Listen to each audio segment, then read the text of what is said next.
The What If series continues on Orange and Blue today. Cecil, Lammey, Andrew Mason with kind of a painful show, Mace, because what if the Broncos didn't rush Javonte Williams back last year? Would he look different now? Would he have looked different last year? It's a large conversation. I'd like to think that he would look the same now because you are talking about having some time after the off season to recover. And through early OTAs, we saw him looking very good. Looked, if not all the way back, but very close. But the Javonte Williams that we saw last season, man, shadow of his former self. In a running back room where you had two other guys in Samaje Perine and Jaleel McLaughlin, who were averaging 4.5 yards per carry or better, you had Javonte Williams down at 3.6 yards.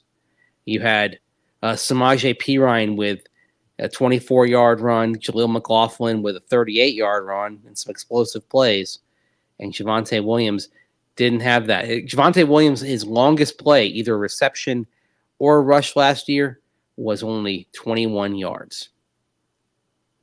Wow. That says a lot right there.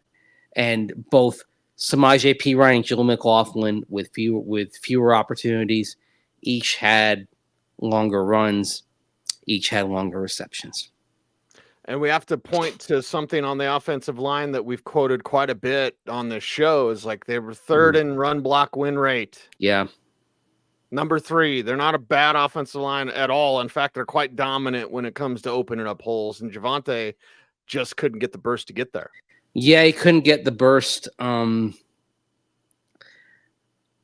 He ran into some backsides more than you'd like. That's frustrating. When you see a hole developing and doesn't quite have that burst to get there, and next thing, you got a collision. Running, not necessarily like it's not square. We're not talking about like butt fumble, Mark Sanchez type of collision, but just nudging enough to get off track. Like, okay, you're trying to hit the hole, but then you hit the leg of Quinn Miners, right? All of a sudden, you're not going to get there with the same burst and efficiency. It was a highly frustrating season for Javonte Williams. And if you look over the course of it, he managed to play 16 games. He played every game but the game against the New York Jets. Can you tell me how many times Javonte Williams in 16 games averaged more than 4.0 yards per carry? 0 times. 2. Happened in back-to-back games. Happened on Thursday night against Kansas City in Week 6, 5.2 yards a carry. Then happened 10 days later against Green Bay, 5.5 yards a carry on 15 rushes, so it was 82 rushing yards in total. Aside from that, couldn't get to past 4.0. The other time he reached 4.0 was in Week 1. So I think that's actually worth exploring as well, because in 3 of the first 6 games he played, he hit at least 4 yards a carry. That's not great. Again, he only surpassed 4 yards twice in those first 6 games. After that, he never hit 4 yards a carry, which tells you how worn down he got, which reveals that, unfortunately, he wasn't ready for a full season because the form decidedly did decline on a per carry basis, on an efficiency basis. And the thing that's frustrating for me, Mason, the way that season unfolded, what would have the team record looked like? Because you mentioned the Kansas City game. What was that, Week 6, right? Yes. And I know on PUP you'd miss the first 6 weeks, but like imagine if he was a PUP candidate. And listen, George Payton said at the combine he could be back Week 1. I thought it was crazy then. In training camp, he was out there. Like, so Javonte was pushing as much as possible, but had someone said, hey, Samaje's our lead guy for the first 6 weeks, you'd have been fine. And then what would your record have been like when you'd be hitting your stride in the season and a fresh Javonte would be coming out? Yeah, it's a good question. Whether you go the minimum amount of time on the pup and you have him come back in October, or you say, okay, what if we wait until the Buffalo game on November the 13th? What if we wait until game 9, week 10? Now, the interesting thing on this, and this is, I will just say this here.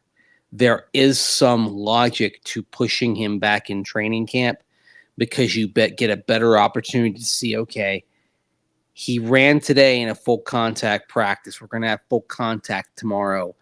How does he respond to the day-to-day? And get him up to speed that way. Whereas if you bring somebody back off the pup during the season, you only get that one full contact practice a week. And oh, by the way, you only get that. You get one a week for the first, I believe it's 11 weeks. And then after that, it's got to be one every other week as you have the run into the end of the season.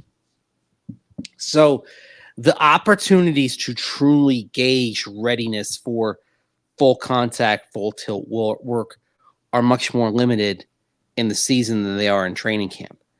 But that being said, it's probably unwise to accelerate the timeline. I think with Javonte Williams, it's sort of a mental thing responding to, okay, hey, we're feeling pretty good about his progress. Like he's not only hitting all of his mileposts, he's hitting them quicker than we thought he would.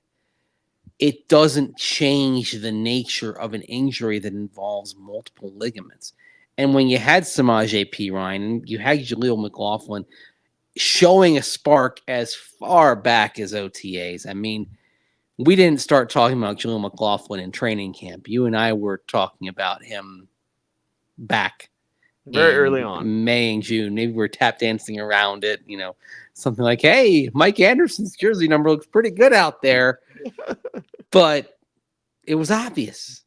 Mm-hmm. And the other thing is you had Tyler Beatty there then. You have him there now. And he has bursts too. Mm-hmm. So there wasn't a reason to rush him back with what you had in the room. You were going to be okay. You're going to be okay with the running backs you had. And so I'll start here, Cease. I don't think the Broncos' record is any different at midseason with Javonte Williams playing than if they decide to slow roll him back and bring him back in November. Yeah. They were 3-5 with him in the lineup. I highly suspect it would have been any different with anybody else because it's not like he was delivering you play that was at an elite level. I mean, he was doing his best. There's a reason why he won the Ed Block Courage Award. But this wasn't needle-moving play to where all of a sudden you go 1-7 without him instead of 3-5. So I think we start there. If you slow roll him back, and thus he makes his return 13 months after, rather than his game time return 10.5 months later in the preseason against San Francisco. So you've added another 2.5 months to the run-up. Broncos are 3-5, and now you're inserting a fresher, readier Javonte Williams into the lineup in Week 10 in Buffalo. And he's probably a little bit hungrier. He was pushing. He wanted to be out there Week 1. That was obvious. But if he's not out there till much later in the year, now he's hungry and maybe a little pissed off. And also, you've been looking ahead to the fact that, all right, we get Javonte Williams back at midseason. The fresher legs coming in there. And 9 games, as it turned out, would have probably been a workload that he was more capable of handling. Again, being able to potentially handle it better because he had a few more months of healing to get all the way back. Now, you still would have gone through first contact, first cut, all of those things. So is it fair to maybe expect a little less right away when he's back? Certainly. So let's look at the Buffalo game, for example, which we're saying he would have made his debut. That was actually one of the nights he came close to 4 yards carry, 79 yards on 21 attempts, a long of 11. It was very much a plow horse kind of night for Javonte Williams, and he really carried the load. Maybe he wouldn't have carried the load to that degree. That was the game where Samaje Perine delivered, but delivered late. Javonte had a touchdown catch in that game, of course. So maybe he doesn't play quite as much. But again, I think what you've seen from Samaje Perine over the course of the year, he wouldn't have had to, and you would have been just fine with a little bit more Samaje. And oh, by the way, a little bit more Jaleel McLaughlin, which would have surely meant that he wouldn't have become the tell, because you would have had to play him a little bit more. What if in the early part of the Javonte season was your closer? Because you mentioned Samaje coming through late, which he did multiple times last year. To start off with, if Javonte comes back in the Buffalo game, you mentioned it's not going to be 20 plus touches. I'm fine with that. But what if he was the closer? You could have gotten similar production, in my opinion.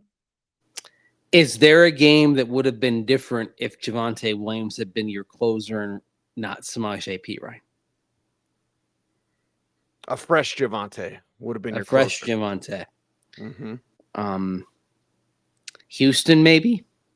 Perhaps, yeah. Okay. Having him available on that drive down the stretch that fell short. Because that's the one you look at with a close game that would have been reversed, had a chance to be reversed by having Javonte as the closer, as the hammer of Thor at the end. So that's interesting. Are we going to say they still beat Buffalo with Javonte? Maybe he's not closing then. Maybe it's Samaje, but Samaje doing his thing. I think they still beat Buffalo. They beat Buffalo. Yep. I don't think it makes much of a difference against Minnesota. If anything, I think they're more effective, and maybe it's not 21-20. Maybe there's a little more difference between the two. Maybe you get a little bit more out of that game. That wasn't Javonte's best game at all. In fact, Javonte had a 15-yard run that day, and the other 10 runs he had 22 yards. So he's wearing down. Like, that's the thing. Like, clearly a running back who wore down over the course of a year. That's why I mentioned the stat about games at 4 yards a carry. In 3 of the last 4 games to close the season, Cease, I'm going to read you some numbers, and this really reveals how little Javonte had left at the end of the season. At Detroit, 2.3 yards a carry. New England, 2.2 yards a carry. LA Chargers, 2.8 yards a carry. Raiders, 3.6 yards a carry, but he only had 9 attempts. Now, that Raider game, he also had 7 catches for 43 yards, which was which is fine. It's not great. He literally, in the midst of those games, those 3 consecutive games where he had under 3 yards a carry, he had 2 catches for -7 yards against Detroit, 3 catches for -5 yards against New England, 3 catches for 17 yards against the Chargers. So literally 12 yards on 8 catches over those 3 games when he failed to average even 3 yards a carry. He had nothing left. A full season was too much to ask of him. Right. So this is something I want to check as I go here into Pro Football Reference, because it's really interesting, because what we're talking about essentially is Javonte Williams playing 9 games. Playing 9 times. 9 times. If you know, you know. Yes. Effectively, Javonte Williams playing 9 games rather than the 16 that he played. So we're on, let's see, Javonte. Type it in there. And we're going to go span of games. Okay. 1, 2, 9. Pro Football Reference is pretty amazing. Don't we agree? Oh, yes, of course. Doug Drennan, ladies and gentlemen. Okay. All right. So we're going to find totals from games 1 through 9. Hang on. The one thing I don't like is that when you go into a search, it defaults to fantasy points. I don't give a happy crap about fantasy points. I really don't. Okay. So Javonte Williams in 9 games would have had 3.9 yards per attempt. So not great. Closer to 4, though. Closer to 4. Again, like I said, not great, but not bad. So we would have been talking about Javonte Williams with 9 games, 125 receiving yards, 473 rushing yards, just under 600 yards in 9 games. Perfectly acceptable. I think that would have been. I don't think we would have been having the same off-season discussions about Javonte Williams. And let's say he's the closer in that Houston game, as you mentioned. And with Javonte closing, maybe he breaks a tackle. And, oh, by the way, closing and being fresher because you took your time with him and he's played fewer games at that point. What if he's fresher against New England instead of averaging, 2.3 yards a carry, he's averaging 3.9 yards a carry. Right. It's possible you've taken 2 losses and made them wins. And that means you're 10-7 rather than 8-9. And that means you're a playoff team. That means you can't get rid of Russell Wilson. Russell Wilson. It means Russell Wilson's still your quarterback. So had they taken their time, Javonte could have held it together, right? Kept it together for what probably wouldn't have made Sean Payton mad or happy, I should say. But it's like, okay, what do they do then? If they're a playoff team with Russell Wilson, this is almost like a what if within a what if. I mean, what do you do? I mean, seriously, because if you beat Houston, you get that win streak to 6, and then it reaches 7 in Los Angeles. You lose to Detroit, that's happening, period. Sure. Then you come home on Christmas Eve and you beat New England. You're 9-6 instead of 7-8. You're not benching Russell Wilson for the Chargers game. Yep. You beat the Chargers. Do you think you probably go to Las Vegas and beat the Raiders so you snap that streak too? Yeah. 11-6. You're going to see it right in front of you. You're going to have more fire and energy because you didn't bench Russell Wilson, and you see the momentum. You see the playoffs. You feel it. It's a different feel around there, and it's because Javonte Williams was saved to be almost the season closer, Mace. Not just the closer within games on his comeback, but also the season. We're going to close you out in the year by having to tackle this guy. So 11-6, and because you win a tiebreaker with Cleveland and Buffalo, or wait, no, you have Miami there too.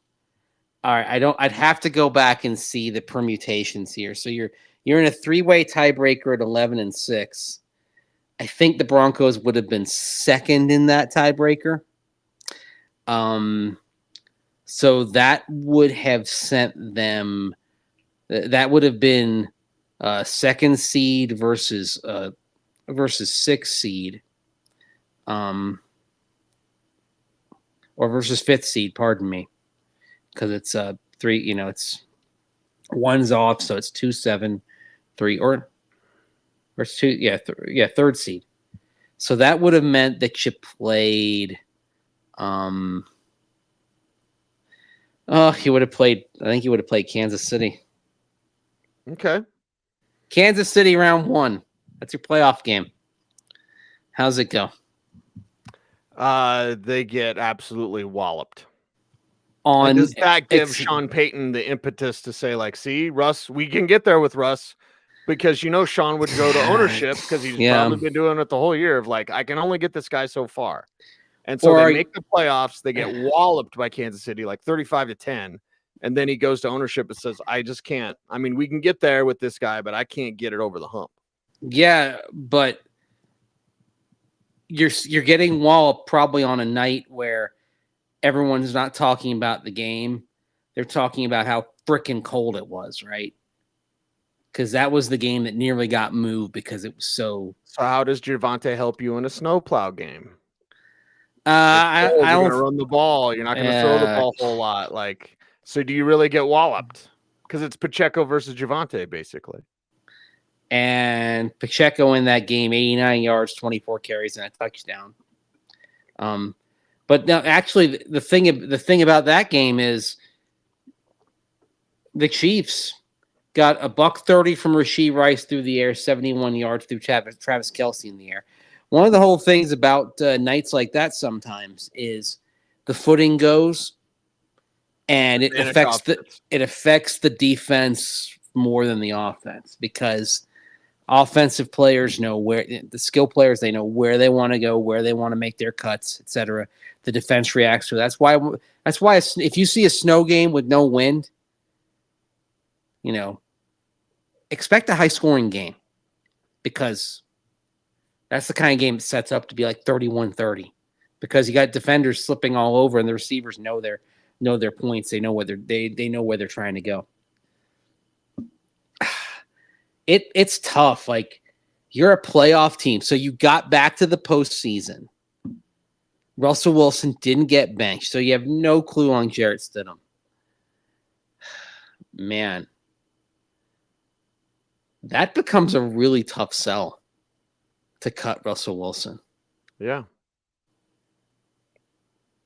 Very much so. John Elway was able to move on from Tim Tebow, but that's because he got Peyton Manning. That's an easy sell. Peyton Manning's not walking through that door. And, oh, by the way, because you made the playoffs, you're picking in the 20s rather than 12.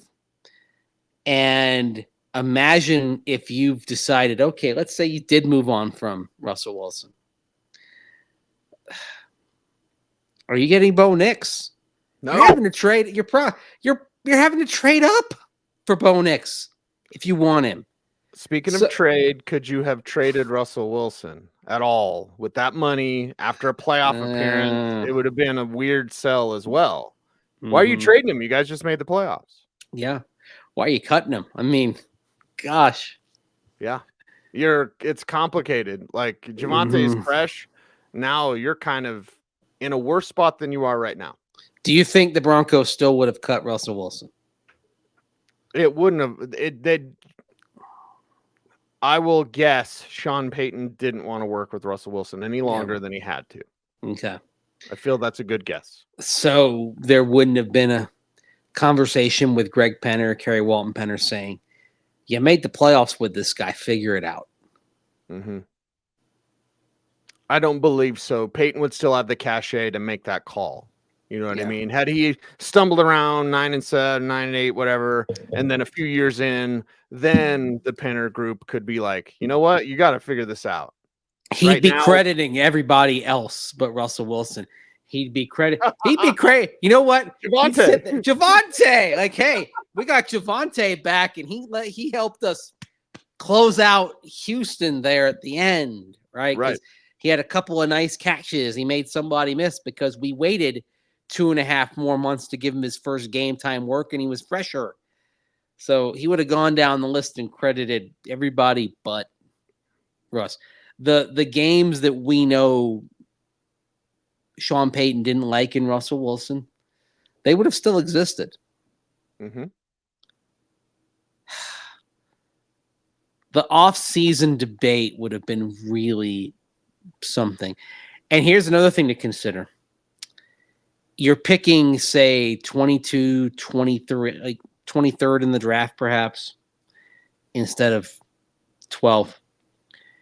Do you go for a better quarterback than Zach Wilson? You've obviously got a lot of cap constraints. If you have that record and you move on, you still move on from Russell Wilson, are you cutting Justin Simmons? Or are you trying to restructure Justin Simmons instead of cut him? Say, okay, is there something we can do with this last year of the contract to make it work? Let's extend it. We'll add some voidable years here.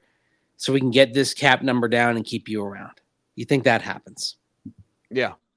And then you're drafting a mid-round quarterback, which unfortunately might mean Spencer Rattler. Oh, boy. Yeah. That your favorite? Well, he wouldn't have beat out Russ in training camp. I'll tell you that. But is Russell Wilson back? How could he not be? I mean, I you know. could always cut him, and Sean would not want to work with him. But it's like, I mean, what's the answer? If you go to the playoffs with Russell Wilson, how do you sell anything that's not bringing Russ back? That's hard. It seems impossible. I mean, Sean Payton doesn't really worry about the sales part of it, but my goodness, like, you're getting absolutely raked over the coals. I mean, oh, man. I don't Greg know. would have to be like Grand Moff Tarkin. This had better work. Yeah. Oh. Well, at the end of this what if, Mace, I'm glad they didn't rush Javonte back then, because it would have created a headache. They would have. I don't see a way they couldn't have kept him, because Right. I think back to like what ownership's conversation would have been like. You're a playoff team. How do we go to the next level? And if it's, oh, well, we have to start over at quarterback. What? Does not compute. Oh, man. And Russell Wilson would have done the things that would have driven Sean Payton crazy. Or do you think, you don't think Payton would have softened a bit? He already did during the year. Yeah. As the year because he played changed out. the offense. Yeah. He changed his offense. Yeah. But he's still not be able to be creative. You know, when we've talked about this team and we've brought up with the Cortland Sutton and the jump balls and all that, like, that's not a play.